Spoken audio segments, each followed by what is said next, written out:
Welcome to the Wednesday, April 10th meeting of Lenox Selectboard. It's our regular meeting. No announcements from the chair. And I'll look for a motion to accept the minutes of February 16th and March 13th. So I move to approve the minutes of March 13th of the Select Board. Second.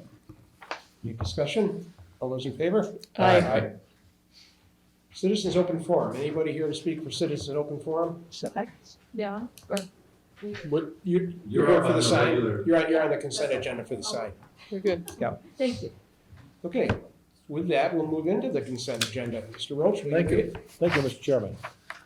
We have a request from Rachel Mason, requests a one-day all-alcoholic license for April 13th, 1 to 5 p.m. for memorial service at the Lenox Community Center. A certified bartender will be present. The Lenox Chamber of Commerce requests the use of the auditorium on April 24th from 4 to 6 p.m. for a job fair, and I'll put a hold on that.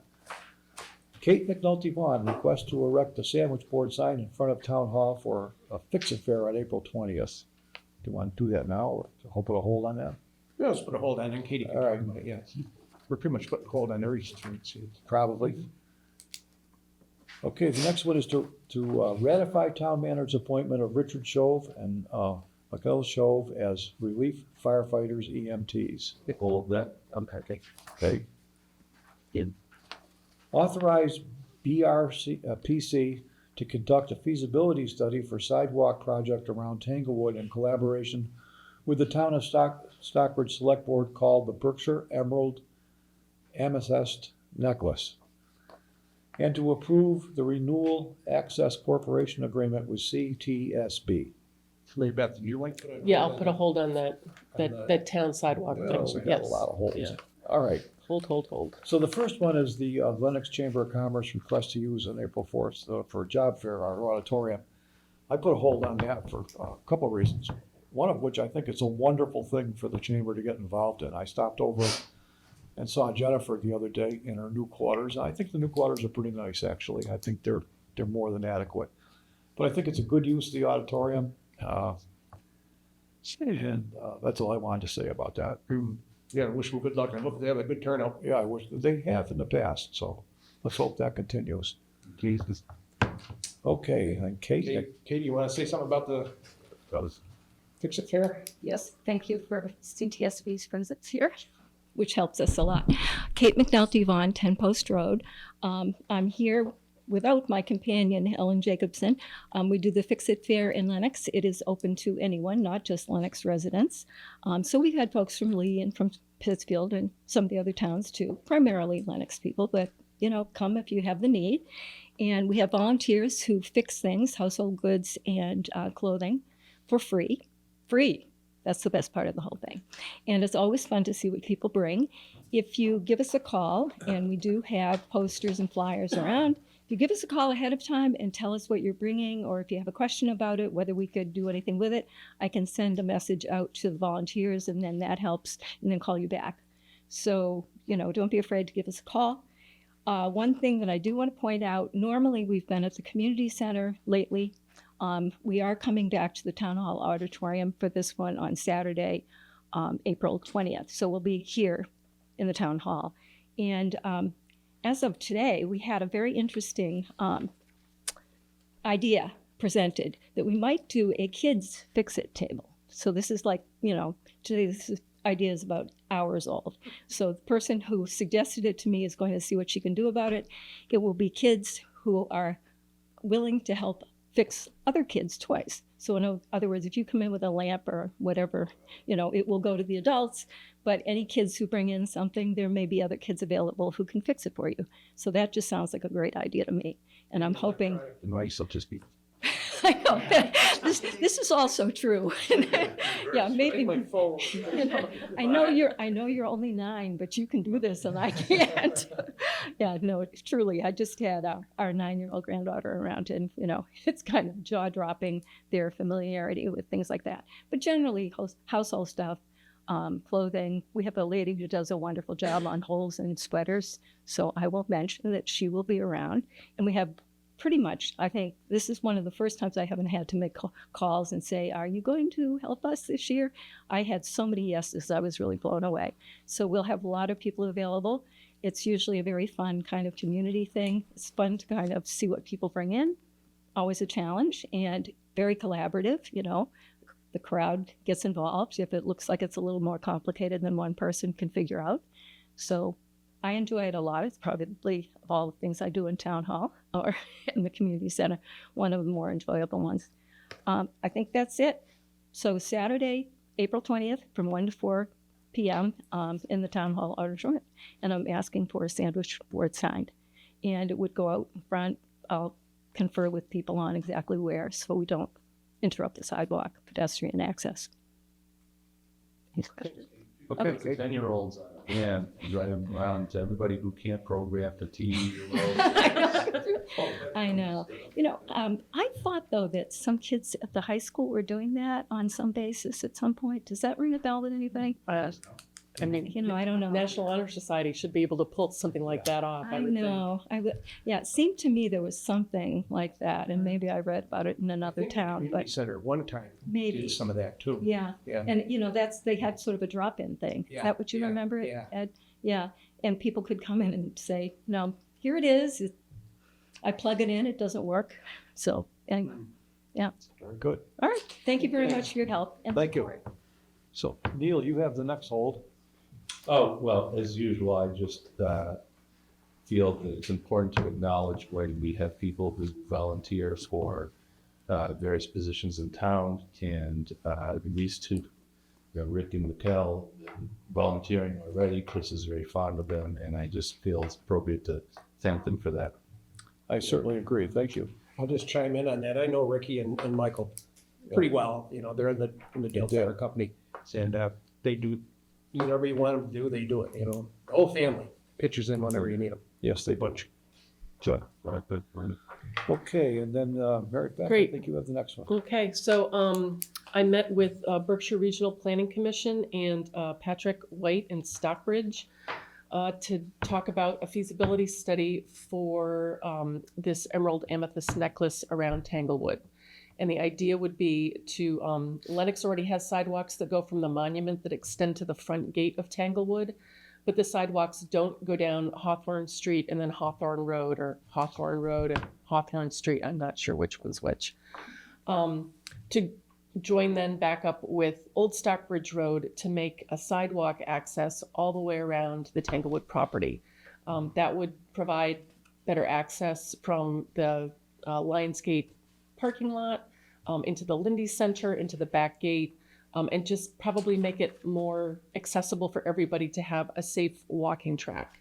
I know that Patrick has mentioned to me before that he's helped people who are getting out of the bus up here in front of Town Hall, and then they're going down to, say, White Pines, back to their residence, and he'll help people get back to their homes if it's particularly late at night or late in the afternoon and the sun is setting.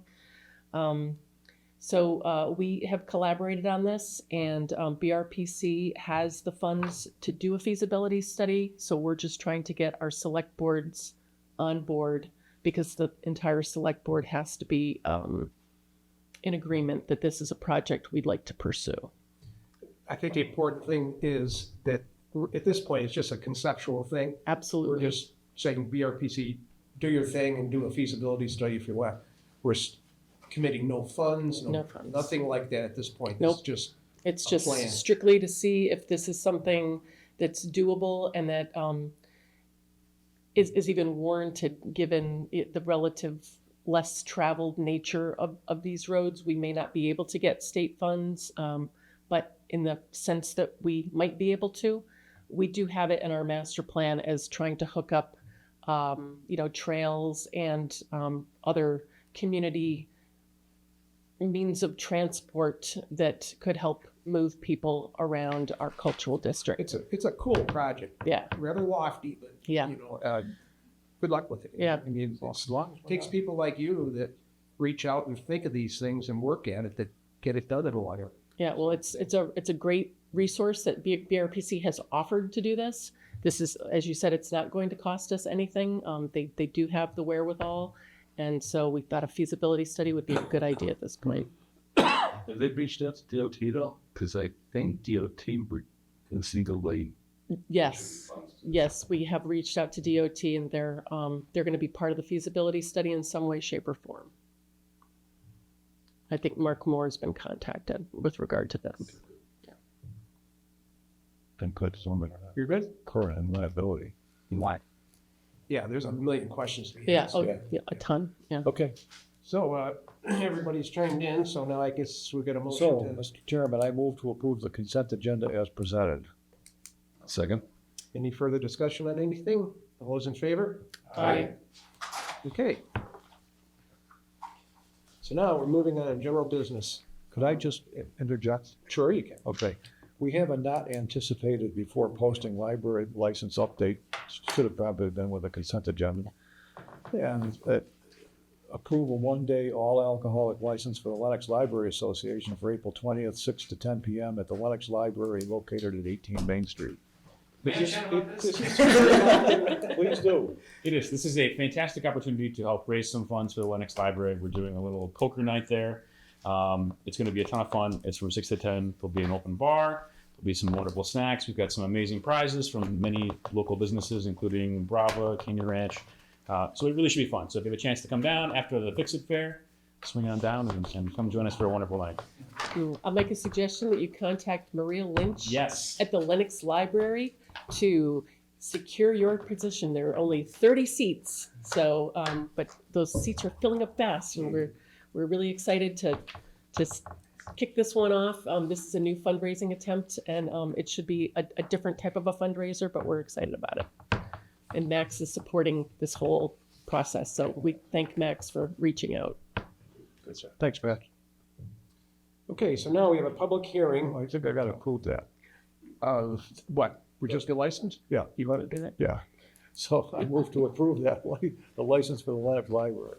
I'll second that. All those in favor? Aye. Okay, sorry. Everybody move on then? Move along, Eric. Oh, boy. So, we have a public hearing.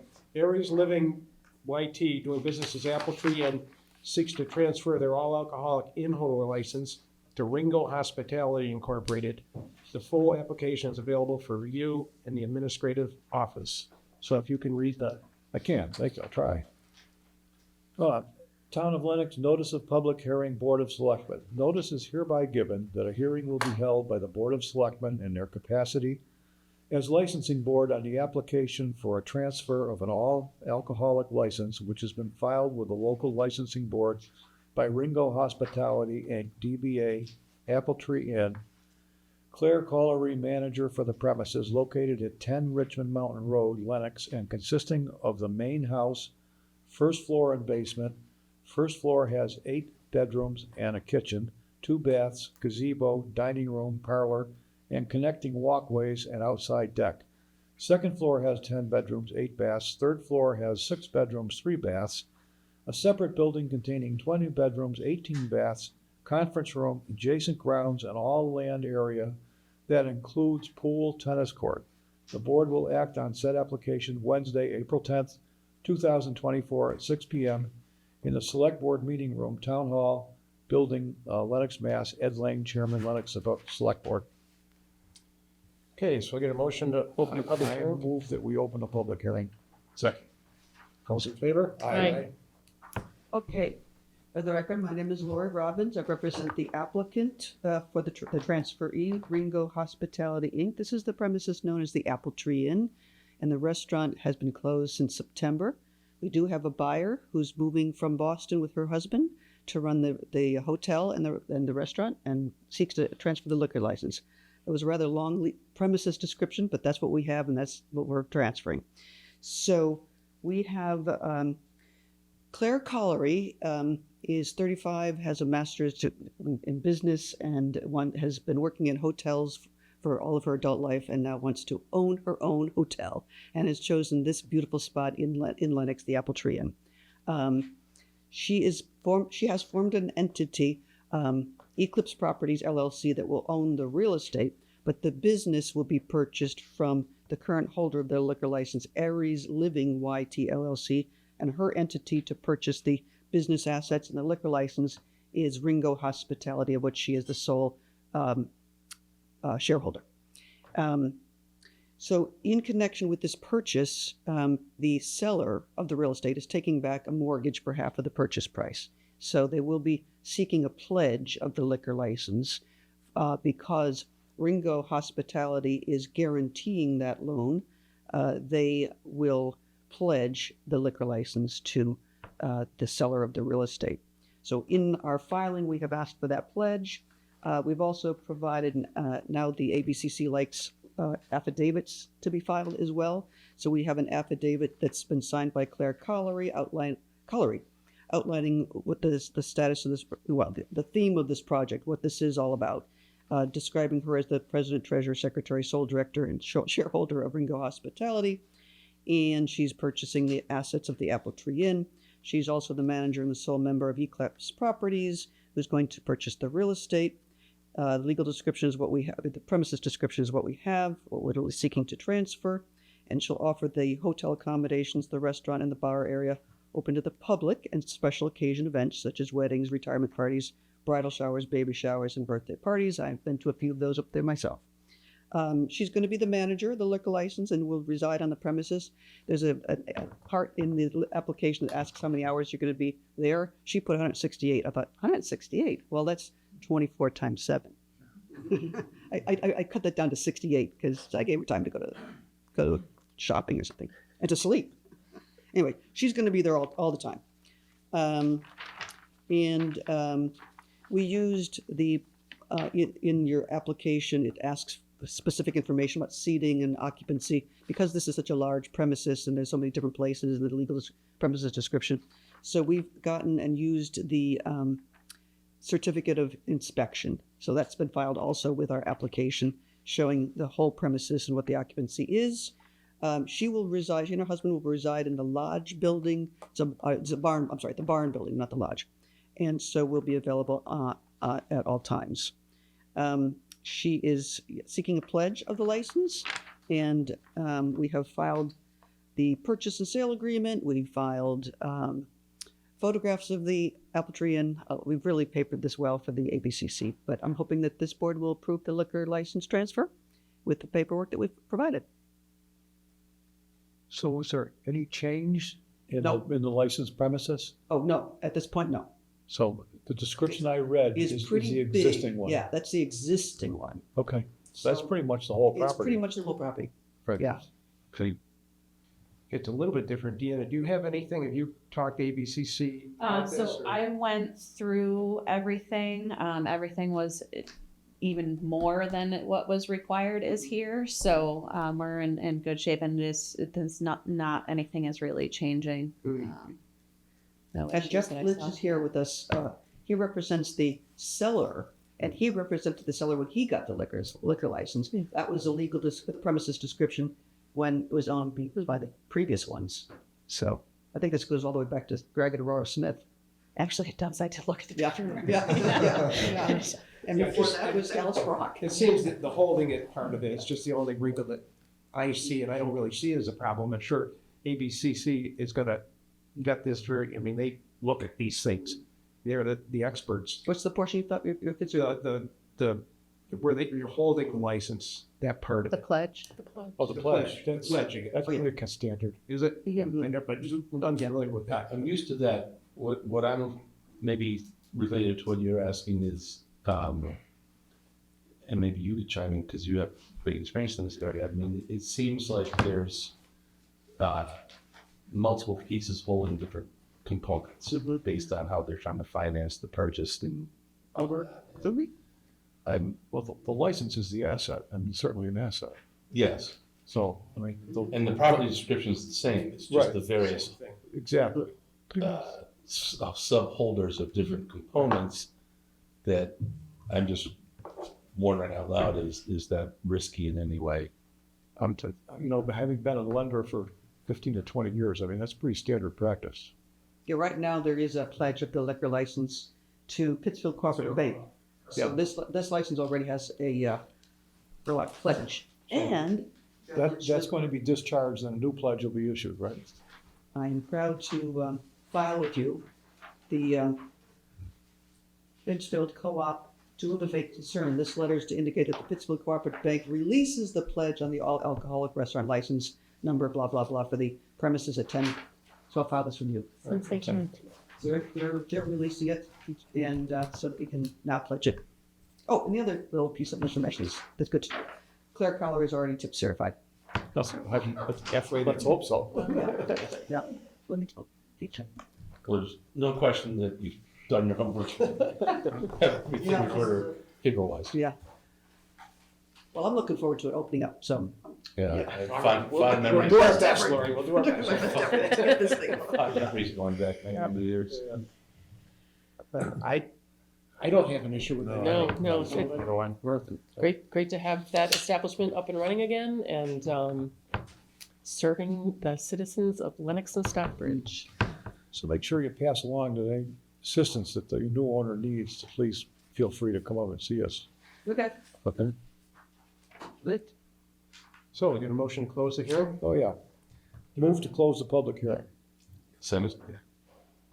All in favor? Aye. Aye. Okay, are we ready to? We're ready for a motion. Okay. Give me concept again. So I move to approve the application for the transfer of license from Aries Living with YT LLC to Ringo Hospitality dated March 26, 2024 for the Apple Tree Inn located at 10 Richland Mountain Road. Second. I see further discussion. All those in favor? Aye. No. Okay. Give them the honors. Go for it, Jeff. Nice when we have the new people bringing old assets back online. That's right. Keep it moving. Keep it moving. That's good. I can't bet. Yeah, that's a good place to ask. Okay, next we're gonna review the draft, we have at the annual town meeting warrant. So Chris, you wanna walk us through this? Yes, sir, Mr. Chairman. So you have a slightly revised draft from the one that we had originally put in the packet. Though it's not revised in substance. We've simply taken out some of the unknowns. We could just go through the 13 articles that we have in the current draft, if that's all right. All right, so the first article is the 2/3 vote for the moderator, sort of get things warmed up, and then we get right into the meat of the budget in Article 2. Note that we are requesting in the operating budget a sum of $9,499,241 in total appropriations to the various municipal departments for operating in FY 25, which begins July 1st. To support this, we're using all local revenue as well as real and personal property taxation. And in supplement, we're using $546,145 of the town's free cash, primarily due to two factors. The first being when interest rates were at their all-time low.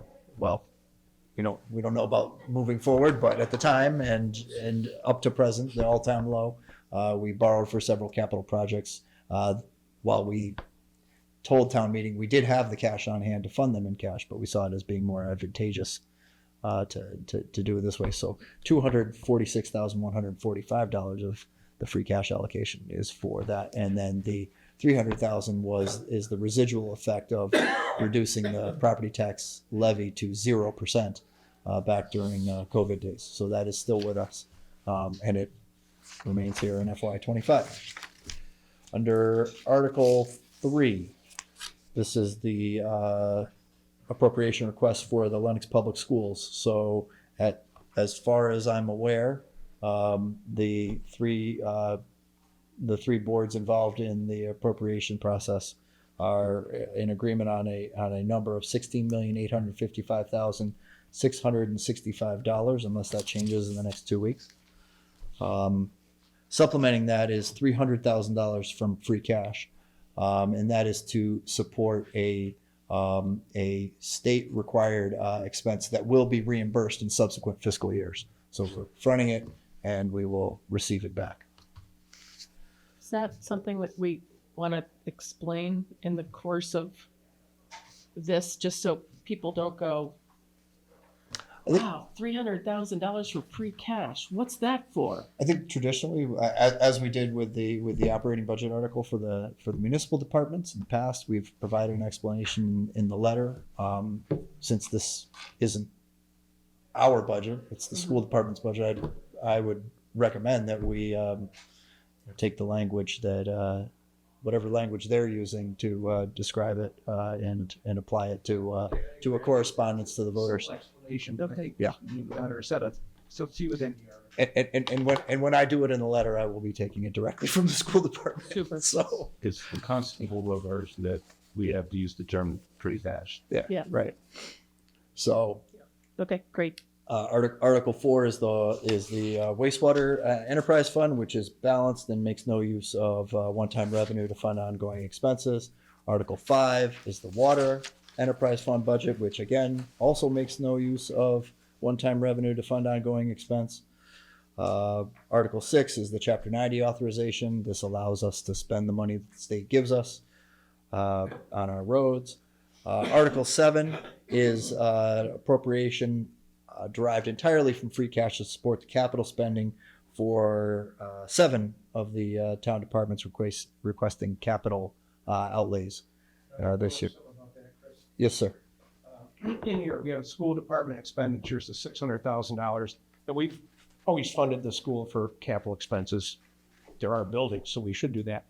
But part of this money, and I just want to be clear about it with everybody, a good part of this money is to conduct a feasibility study for an addition or alteration or enhancements to the school, not bricks and mortar, but actually to plan to put an addition on the school. And to me, it doesn't fit into a capital project. That fits into something, a standalone thing that I hope we should be upfront about, that we're actually looking to go down this path. And this is a first step to go down this path, is to do a feasibility study and see. I mean, the school building committee's been working on it. It's, in my opinion, a good plan, a great plan. It's a good way to do it. But I just like, I'm wondering, well, your opinions, whether we should be more clear about where that money's coming from and where it's going. School typically has been running steady at like 300 to 400 in their cap, right? So now we're at 600 because of this extra 200K for the feasibility study. So I think the question you're asking is, should that be a separate ask to town so that they're aware that,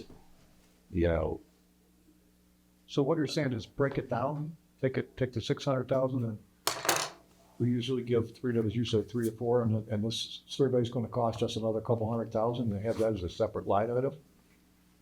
I think it would be appropriate to signal to town that, given, I don't want to comment on the likelihood or unlikelihood of MSBA, but we talked about that. So given that we're undertaking a more modest project on our own and starting the feasibility study, Right. I think it'd be important to let town know that. So is that something that we would break out as a separate article, or is it something that we should just Wait, separate out as a my 3A and a thought was 3B? to actually have it as a separate article. A separate article? Okay. And just get it out there, and this is what we're planning. And as I say, I think it's a great project. I think it's a great way to go about it. I'm fully in favor of it. Mhm. I just hate using the word transparency. That we want to be transparent on all this instead of putting it into this. It's actually Right. a standalone thing, and this is something to the school and the select board Agree on. agreed to, and we think it's a good idea. But this is our thought. This is how we want to move forward. Yeah. I think that's a good idea. I'm good with that. Okay. Yeah. So we can certainly do that. Yeah. So separate article. Yeah, that sounds good. So I want to repeat what I think I just heard. We want to have Article 7 now read 1,308,000. We want to reduce the school department expenditures line item from 600,000 to the traditional 400,000, which we've been funding every year, and then insert a new Article 8 requesting $200,000 from free cash to fund the feasibility study for LMMHS. God, that sounds good. All right, I will make that happen. Thank you. I think it's well accurate, and I think whether school presents it or we as a select board present it, I think it shows that we're on board with the school's sort of revised direction that we're taking. Great. I think that makes perfect sense to me if that's what you want to do. Great. Okay, so we'll do that. New Article 8. So now the old Article 8, now the new Article 9 would be the Community Preservation Act appropriations for the various funding projects and the category reservations, administrative expenses, and for the first time in a long time, there is no debt service component to this because this is the fiscal year we are in, is the year that the library is paid off. We'll take care of that later in the warrant, but for now we'll just bask in that. So, And not that it matters, but under the CTA funding, Penrose has two ends. Thank Penrose you. Brushwood Yes. Housing Project. all right, thank you very much. Sure. Big eagle eye. Very lengthy deliberations we had to agree on all these fundings, spelling it right. Seems appropriate. Exactly. I consider myself. Because we take a lot of deliberation to agree on it. I consider myself sufficiently admonished. No, then you back away. Article 10 is the appropriation to the stabilization account for the fire engine, $175,000, which has not changed. Nor has the new Article 11, which is the appropriation of $50,000 to the ambulance stabilization account. Although we will be replenishing that since we utilized almost all of it, minus a few dollars for the most recent order that we've put in for a new one. So we're going to start rebuilding that. The new Article 12 will be where we go back into debt for the library.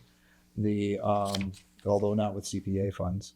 This is, so recall when interest rates were low, we financed a renovation at the library, and we've run into some delays with Mass Historic. But that's not to say we can't do other work at the library. So this would take $250,000 from that appropriation to do other high priority work. That appropriation is $2 million spent. There's a total of $2 million. However, we've not utilized. We've utilized 190. And don't quote me on that, but it's in that neighborhood. We've utilized hardly any of it because we got held up, and we're still held up until we can resolve this preservation restriction. But there's no reason why we can't use low interest funds that we already have on hand to deploy for important work on drainage, There's certain chimneys. There's certainly it's a target rich environment over there. So, okay. So that would be Article 12, and now the new Article 13 would be a 9/10 vote requirement for a prior year bill in the amount of slightly less than $1,100, for which we had unemployment payments a long time ago, and there's still one.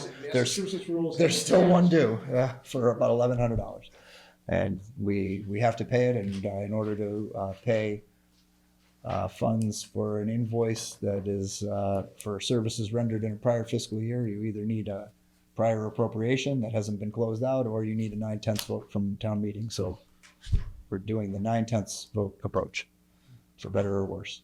Well, And that is the warrant. Article 14 is simply just the notice of the pending positions available on the ballot for the upcoming election, which will take place the following Monday. And that is the warrant. We'll do it. Wait till then. Fine. So here's a draft. We would be looking to approve all of the articles and then the warrant in its entirety at your next meeting, which will be on Wednesday, the 24th. And then So you have to post. post the next day to meet the 7-day notification requirement. Great. So at our next meeting, we will divvy up who's going to take what article. And, you know, it also gives you 2 weeks in case new information comes in, but this is, if town meeting were a week from tomorrow, this was the warrant we'd be looking at, but as it is, it's 3 weeks from tomorrow, so. 6 weeks. Yeah.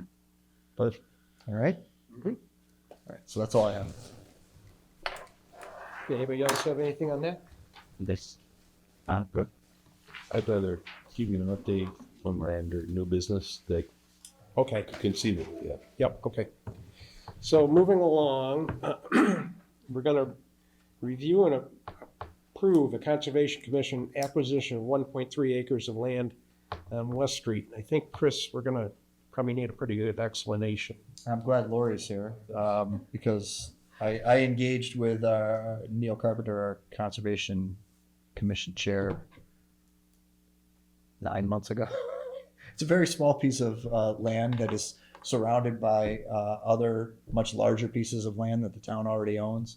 The previous owner of the house that sits on the parcel immediately in front of this 1.3 acre parcel sold it to another buyer, but retained ownership of this landlocked parcel. Stop me if I'm okay. So far, so good. And then, so wants to gift that to the town. This will put us one step closer to uniting two parcels along dry land, whereas at the moment they are only adjoined in the middle of the marsh. Okay. So we will then have at some point in the future one small parcel to go before we can adjoin two larger pieces of town land and open it up to any manner of usage. This is all south of Parsons Sponge. Yes, it's at the extreme southern point where a beaver dam is currently terminating the southern extent of the marsh. So would we be incurring any liability if something happened to that dam and there was a flood? No. So, Why do you say no, Chris? Well, the runout is pretty flat from there, and there we've had this analyzed by hydrologists and land use engineers, and there's, you know, even if So it wouldn't be a catastrophic. the water, you know, folks will know that you know, as you drive by, that area tends to be flooded, but it's not flooded because of a beaver dam. It's flooded because that's the low point in the valley, and then it stays relatively flat almost all the way until just before you get to Lily Pond, almost a half a mile away. So it's the topography that is the issue there, not, you know,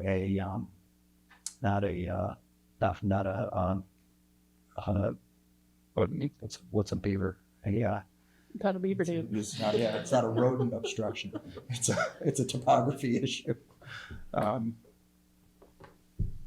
Are they rodents or are they? This parcel is not part of the beaver dam. Yeah, right. And this parcel is not part of the beaver dam. Yeah.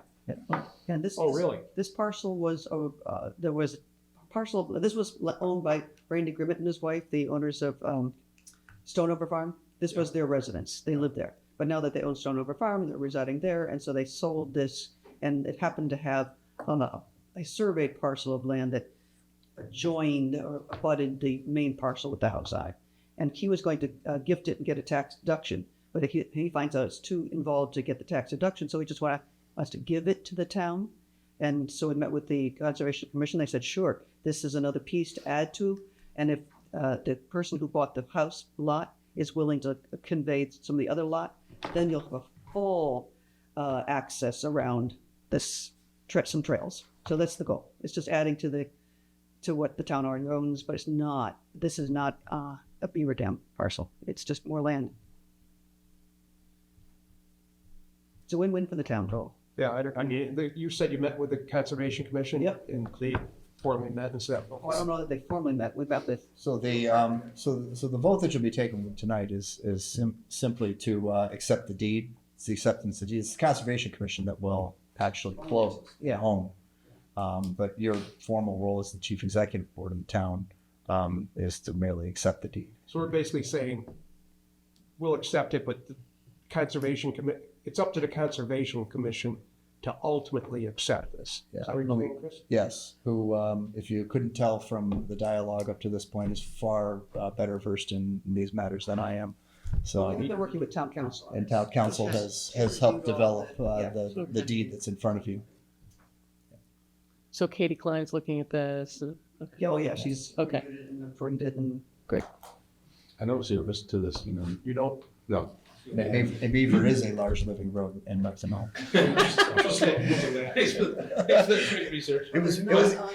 It was gonna bother me all night. This alone doesn't contribute to this overall concept, but the BNRC, as you know, has been hard at work along that area. And eventually, we previously voted on CPC funds to, among other people, Home Farm.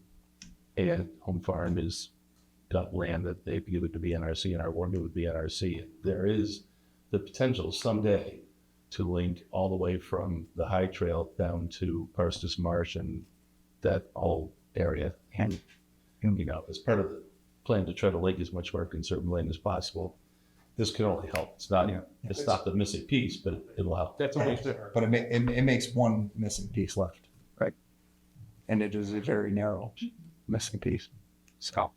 And then we could have a crosswalk to the emerald amethyst necklace. You memorized that name, didn't you? With a very large grant for bog bridging, yes. So a very, very large bog bridging grant, which we would pursue aggressively. No, as long as we're not incurring any liability if a flood exists because of the beaver dam failure, I don't have any issue. That was my issue. Yeah, I know. Yeah, so I get it. I think that would be mitigated by topography along with volcano's problems too. 100%. Yeah. I've read that report, and that was the effect that I believe is the case. Yeah.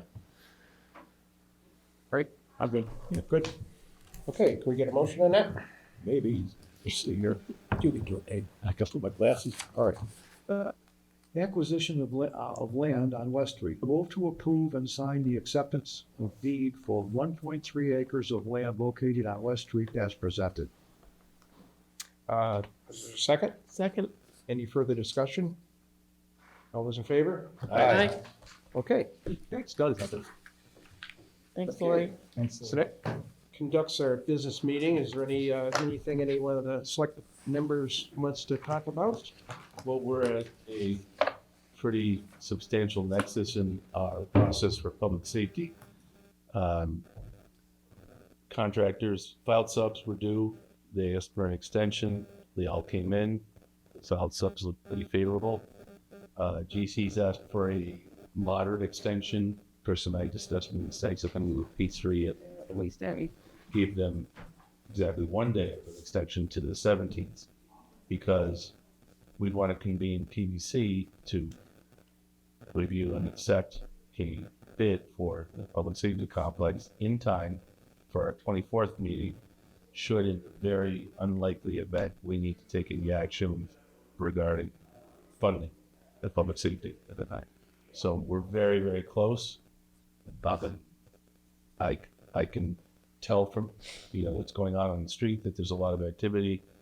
Dan Plata is very excited about the project, and it's probably bent your ear as much as mine in the last couple of days, and so we're very close to that. And I just feel that because it's a big milestone in one of our larger projects in in town history that, that we're very close. And also that Chris and I worked the schedule to make sure that we had available time if we needed to respond with any financial resources. You can, could. It's smart move, very smart move. It's encouraging to see the sub bids going back pretty dark, but yeah, that's how we hope that continues. Thanks, Neil. I've been with it. So, Yeah, not gonna work. as a fellow PBC member, we prepared to We've had a quick you meeting. meeting, Chris will advertise the PBC meeting. Yeah. I think it's gonna be the 23rd, but, and see if members react to when they're available. But we just need to meet. I think we should invite finance committee people to that meeting. Yeah, big part of it. Okay. Was that it? I have one random observation. I went to a Tri-Town Health meeting this afternoon because I had a constituent ask us about the select board approving green burials. And I said, well, I think that the health department would probably have something to do with that. So I attended the Tri-Town Health meeting this afternoon because that was one of the topics on their agenda, and was very happy to see that they've been, excuse the pun, digging into this issue, and haven't found any strict template for this, but they've seen some guidance on some mass.gov sites, and some of the other members have looked into what's going on in the state of New Hampshire.